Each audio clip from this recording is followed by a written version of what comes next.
እሺ ወንድሜ ብሩን አስገብቻለሁ። አይ ሽጉጥ አለኝ ማለት ነው። ከዚህ በኋላ ማንንም አልፈራም ማለት ነው። ከዚህ በኋላ ማንንም የሚደፈረኝ ወንድሜ በእናትህ የነ ካሌብን ቤት ታውቀዋለህ? ምን አተራስና ጠብቅ እንዴ? ምንድነው ከሰው ኋላ እንደዚህ ይመጣል? ኧረ ምንድነው? እሺ አትዞር ብለህ በእናትህ ቦማት ወደ ጠየቁ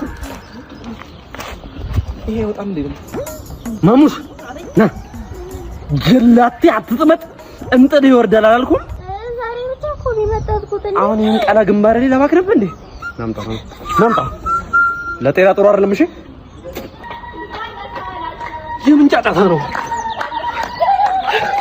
ፈጣሪ ሆይ ለማረገው ነገር ይቅር በለኝ።